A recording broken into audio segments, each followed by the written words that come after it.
Let me tell you a story. A true story.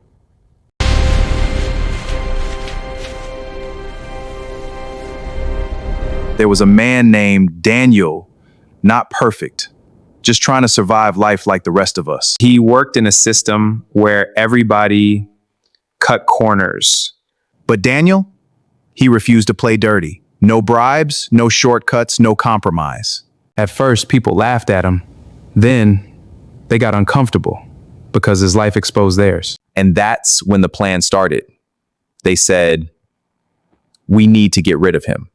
But they had a problem. They couldn't find anything wrong with him. So they made a dangerous decision. Let's trap him through his faith. They knew one thing. Daniel prayed every day. No shame, no hiding. So they created a law for 30 days. No one could pray to God. Pray only to the king.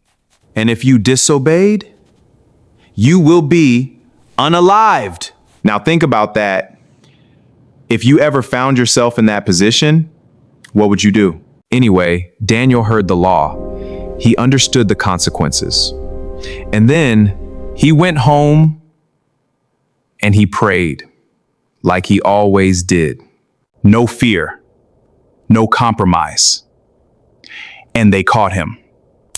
Just like that, they dragged him to the king.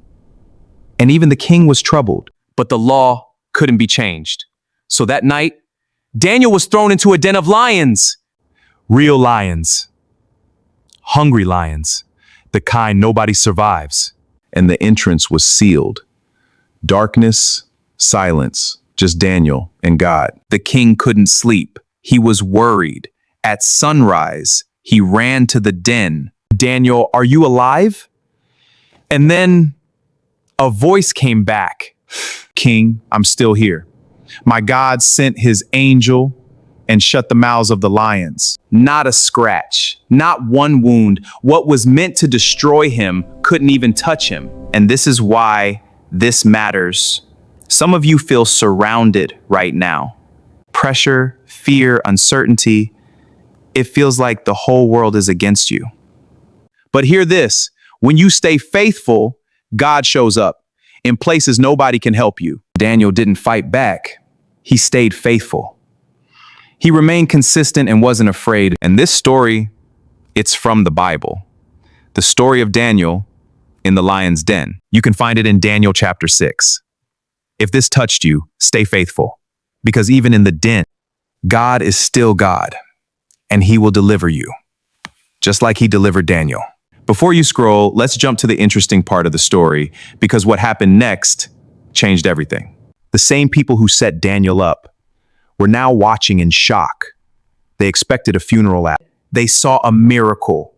And the king, he was amazed, because now he knew Daniel's God was real. Not just words, but power. And in one moment, everything flipped.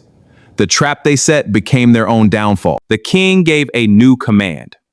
And those same men were thrown into the den. The same lions did not spare them. The lions devoured them limb by limb. Listen carefully. What was meant for your destruction, God can turn around. But only if you stay faithful. Even when it's hard. Even when it doesn't make sense. Even when nobody supports you. God is watching and God is working. Daniel didn't know how God would do it, but he trusted him anyway. And that's the difference. Faith is not comfort. Faith is consistency. So whatever den you're facing right now, don't panic. Pray, stay faithful. Trust his ways. Trust his plans, because God is already in that den with you. I know you felt that story. You've probably heard it before, but this is the real question. How much do you actually trust God when your life doesn't look safe, when the outcome is not guaranteed? When doing the right thing could cost you everything, would you still pray? Would you still stand? Or would you compromise just to survive? Be honest with yourself, because that answer matters. And if you're choosing to trust God, I want you to type, "I trust God" in the comments. Say it boldly. Let your faith speak. And if this message strengthened you, tell me in the comments. Hit the like button so more people can see it. And subscribe because I post powerful stories and prayers every day. And trust me, the next story might be exactly what you need. I will see you on the next one. But for now, welcome to Upper Room Prayer Channel.